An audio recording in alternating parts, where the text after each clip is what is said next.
shoulders, knees, knees, toes, toes. That's not where you're meant to apply your fragrances, is it? Morning. Now, this would normally be my sort of work morning commute, but I've got this week off today. I thought I'd do something a little bit different. I thought I'd look at fragrance application. Now, normally when I'm going to work, when I'm doing a workout, you've seen it with all my fitness fragrance reviews, I tend to spray my clothing mainly. There are a few reasons for that, which we'll talk about today, but it got me thinking, where and when should I apply fragrances? What is the places people recommend to apply? What's the most common places to spray? And yeah, should you do it? And ultimately, what I'm looking at today, the main thing I want to look at is which one's the best place to apply it. Where's the best place? Where's the fragrance going to project the most? Where's it going to last the longest? Because that's really what people want. They want something that's going to last, get them through the day, and not feel uncomfortable, sticky. So I've got 3 places we're going to apply the fragrances today. I'm going to apply it on my neck. Actually, 4 places we're going to do. We're going to change it. I'm going to do my wrists. I'm going to do my chest. And I'm also going to do my elbow joint as well. So sort of pulse points and just other places where it is quite popular to apply fragrances.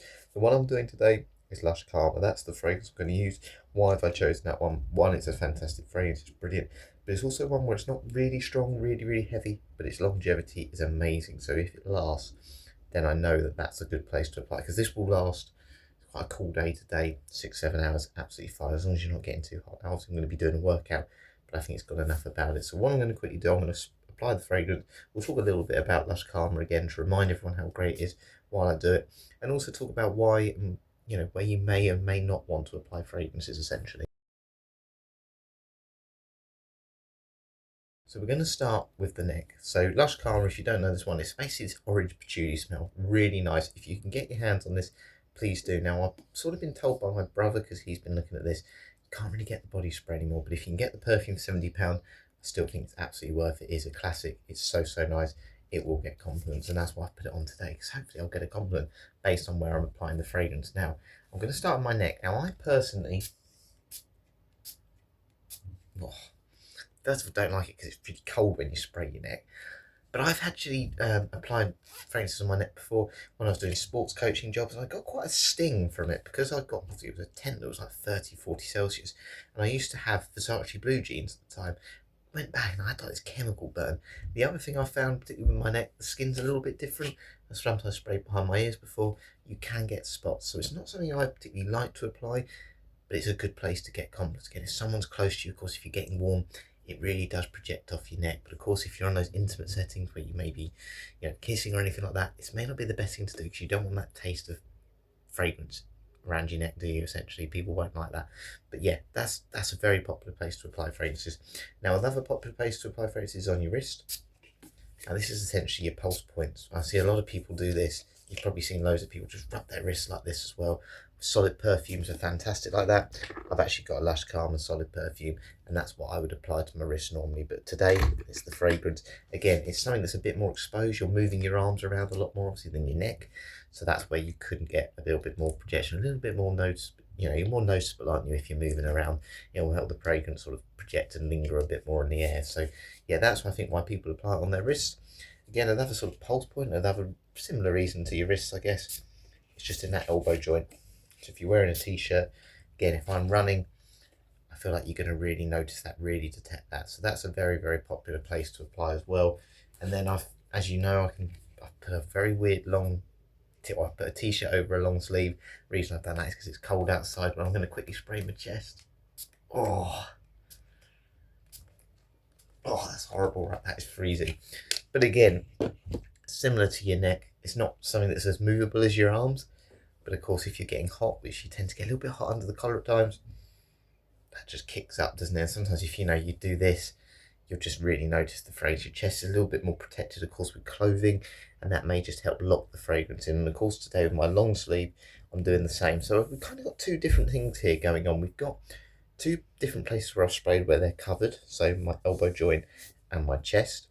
And then we've got 2 places that are not covered, obviously my neck and my wrists. So they're a little bit more exposed in the air. Will that help those areas last a little bit longer, project a bit more? Maybe so.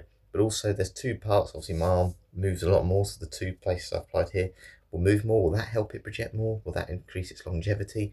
But also, obviously with my chest and my neck, not as movable. But yeah, again, is that going to make a difference? So there's kind of two different things going on here. I hope I've kind of explained that. I'm waffling on a little bit now. But essentially what I'm going to do to test this down, I'm going to go from a run, just going to run as normal, going to come back, smell those areas after I've done my workout. I'm not doing quite as long a one today because it's kind of my rest day. And yeah, we'll just see essentially which one by the end of my workout today is the best place, the strongest place where I can still smell the fragrance. So not going to apply it again today at any point. And yeah, looking forward to doing that. So thankfully it's a dry day. I'll see you out there. And we are off, and we're actually in sunglasses today. I think this is literally, well no it is, it's the first morning this year where I've decided to put them on at about 7:10 in the morning. It's probably because yesterday I had a guy get very annoyed with me. I was running along the seafront, and yeah, he was about 100 metres in front of me, and I thought I'd stay on the inside near the wall. For some reason he decided he wasn't going to move either. So I thought, no, I move for people all the time. And he stood his ground. He was drinking as well. He had a hood up. He was drinking alcohol at 8:15 in the morning. And he said something to me because I had my headphones in, so I didn't listen. And I just kept running on. But I thought, I'm not moving for people. It irritates me at times. But anyway, let's talk about like the fragrance application then. And I think probably the main question is, you see, obviously I spray my clothes a lot. I suppose the question is it actually a good idea? Should you really be doing that, or should you, just spray it on your skin? Because ultimately, obviously a lot of people don't spray their clothes for the main reason of it can stain your clothing. And I would never spray. I've got a white shirt in my bag today for the gym. I'd never spray that one, certainly not with a dark fragrance as well. So I always look at a few things. How dark is the actual juice? Obviously, how much am I actually going to spray it? Do I really care about that item of clothing if it does stain? Because obviously if it's gym stuff and workout stuff, I don't really care too much. And also as well, how close you're applying it. Sometimes if you apply it a little bit too closely, then of course you've got that higher chance of a more concentrated form of perfume hitting the top rather than just a mist. And obviously you don't want it to look too wet either, because then it looks like sweat, doesn't it, essentially? But do I think it's a good thing to do that? Yeah, I do. For a couple of reasons I do it. Obviously, as I mentioned earlier, sometimes when you spray your skin, certainly on skin that's slightly different, more sensitive areas, you can get a bit of a rash with sprays. Obviously the alcohol and stuff can cause a bit of a burn. Some people obviously are a bit worried about maybe the chemicals that are in them being harmful to health. I'm not too worried about that. I think you've got to live at the end of the day. Everything's bad for you, stuff you eat. The sunshine's bad for you ultimately as well. So, I don't worry about that too much, but I know some people do. But I think the main reason, obviously, I spray the clothing is that extra performance. Sometimes, of course, when I do a lot of exercise, this coat that I'm wearing today, I never want my mum to always be putting it on, because otherwise, I'm running, 5 days a week. She's got to have a lot of washing. I've got gym stuff. So obviously, I try and keep the same clothes on that I'm running at the gym, unless I've got really sweaty in the summer, I'll change it. But on these more cooler mornings at the moment, I just go to the gym in the same clothing, then I can just spray my top.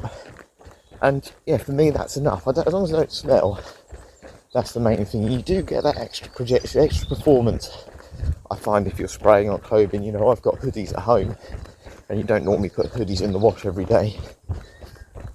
I tend to keep those ones and put them on the back of my door.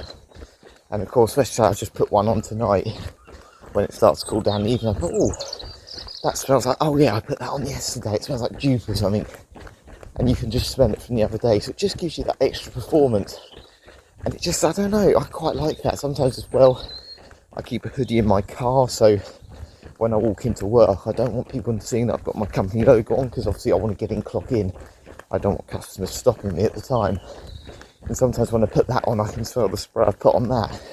Or if I leave it something in my locker, you can smell it as well. So personally for me, I do think it's worth doing. But I can understand why people don't apply it on clothing.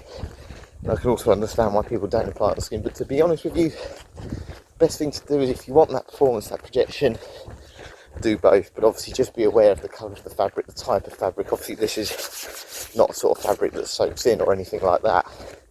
So maybe you're not going to get as good performance with this one. It kind of just sits on the top. But sort of thick cotton hoodies, dark hoodies, they work really well. And yeah, I'm interested today though to see how this application test is going to work essentially. Now at the moment, obviously I can't really smell my different pulse points. I can't particularly smell it around my neck. Obviously it's impossible to dig your nose in your neck unless you're Pinocchio. And I've been lying, but hopefully I've got a big nose.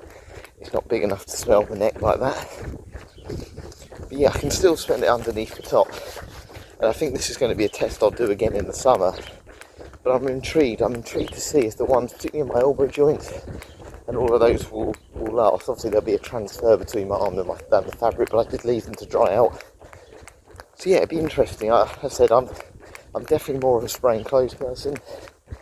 But yeah, hopefully today, the performance, the projection, longevity on these skin sort of application areas will maybe make me spray a little bit more on my skin alongside my clothing. But yeah, we'll get this run done. I'll smell my arms, I'll have a coffee, and I'll tell you how strong each area is. So workout done. I did get very, very warm. It's so nice that we're getting to springtime. But did I notice the phrases? Well, obviously I didn't notice the ones that were covered by my clothing. So let's just start with my neck. So obviously that was something that was out exposed during my run.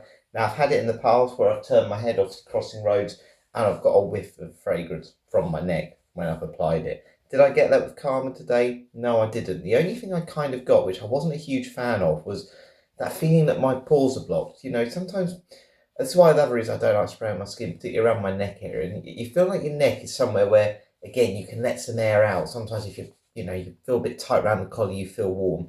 I don't like that feeling of being blocked pores there. And I sometimes find if you're rubbing on like face creams or applying a fragrance like I did today, it doesn't help. And if the projection performance was good on it, maybe I would have changed my mind. But I wasn't really getting anything from that. But as I said earlier, it's very hard to bury your nose in it. And of course, the other thing that was exposed during my run was my wrists, or partly exposed anyway.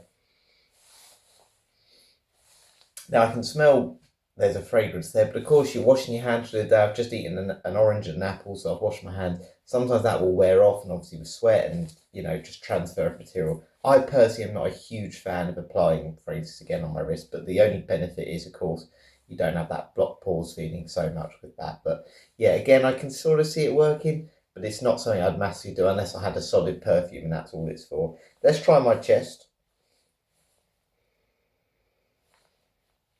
I can smell it. It's probably about 30%, so it's about 20%, 10% on my wrist. It's about 30% on my chest, but there is that kind of mixture with sweat, which sounds really horrible to say, but obviously I've got quite warm today.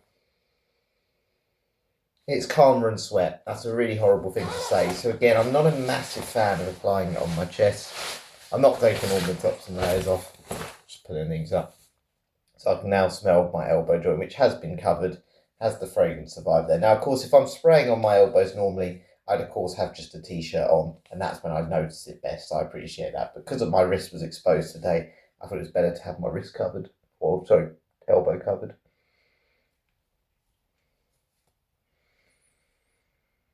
Okay, interesting. Can't smell that at all. And again, I expect that's probably, and I'm going to pull this down, I'm going to see if I can smell the fragrance.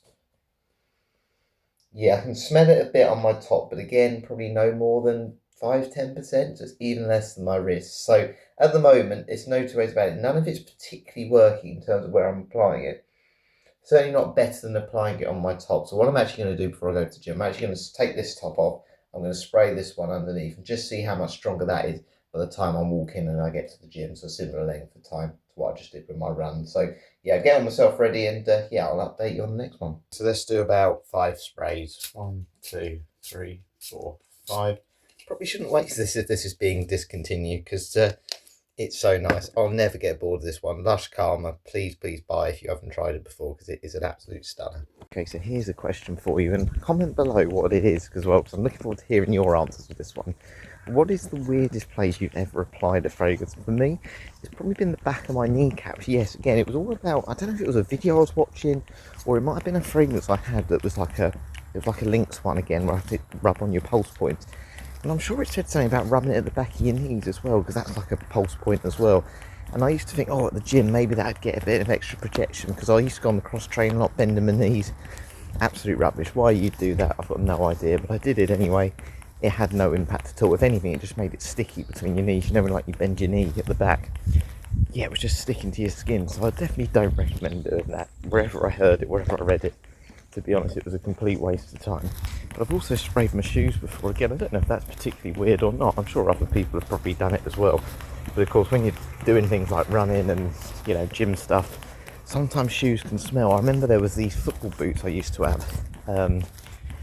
Yeah, they were Nike Total 91s, and I remember there was an issue around them having this catweed smell, and you could go take them back to the shop because it was like a part of this material fabric they had. And yeah, and everyone was just going back to the shop to basically get a full refund on their football boots. So yeah, that was years and years ago, but I remember my mum getting a deodorant to spray them then. They did smell absolutely horrible, to be honest with you. They were really bad. Yeah, it made a lot of news. I'll have to see if I can find the article for that one. But yeah, in terms of the smell at the moment on my orange top, it's a lot nicer. It's what I'm used to be honest with you, spraying on clothing. And I just find it's much better. Of course, I'm doing a workout, which is completely different. You know, if I was just doing a general walk or, you know, just sitting around today, those sort of pulse points and other areas I applied earlier certainly wouldn't have been as bad. It wouldn't have had that sweaty smell. But it does just give you that extra performance. I think it's one of those for me. I think applying to your skin is absolutely fine, but I still think it's best to do things in combination. Spraying clothing if you're happy to, if you're wearing stuff you don't care about, it still works for me better, I must admit. It's time then to do some concluding remarks before I finish this video. So where do I think is the best place to apply a fragrance on your skin, on your body? To be honest, I'm going to say, well, kind of a little bit what I said at the start. It is up to you, but just be aware of those more sensitive areas of your skin. They can lead to spots, they can cause a bit of a chemical burn at times. So just make sure you're aware of that. And if you do need to apply creams or whatever, and of course, look, the skin is clever. Over time, it certainly adapts and adjusts to whatever you're putting on it. So just be aware of that. And I think you can apply anywhere. I definitely don't think it's redundant putting it on your skin. That's really where it's meant to go. Even the back of your neck's quite a good place to put it, because sometimes you may have your back turned to someone and they may just pick it up that way. So yeah, I definitely think there is a place to apply on any part of your skin where you feel most comfortable. Just more a case, as I said, just looking after your skin and making sure it's well moisturised, well oiled, and it doesn't get too affected by that. The other thing I would say is with clothing, again, I'd always say summer scents, more importantly, are best to apply on that when you want a bit more protection, because that's why you apply fragrances on clothing, for a bit more protection. They're a lighter juice, they tend to be a lighter concentration, so they're not going to stain in the same way. If it's a dark juice, probably best to avoid it. Those more wintry, heavy, dark caramel coffee scents are probably the ones that are the worst for that. And I'd also say, and something I haven't mentioned, is aftershave splashes. They're never the best thing. You sometimes get splashes and they tend to be like eau de cologne concentrations, but the issue with those ones is they come out of the bottle like droplets, and that makes your top a lot wetter, and I've had plenty of stains with those ones in the past. So I'd always say it needs to be a mist that you're applying on your clothing rather than like anything too close, and then you should be absolutely fine. Again, I stand by it. If you're not too worried about your clothing, go ahead, spray as close as you can, spray as much as you can. That's where I've got the most confidence spraying on clothing. And yeah, just do it in combination, do what works for you. Yeah, I think, again, I say it the best, summer scent's the best to do that with, and it does just help give that extra performance, which a lot of people are looking for. I know I am, certainly, and I can definitely smell calmer on this top at the minute. It's very pleasant. Who knows, maybe I'll get a compliment at the gym today. I doubt it. Nobody ever talks to me because I've got my headphones in. But thanks for watching today. I'll catch you later.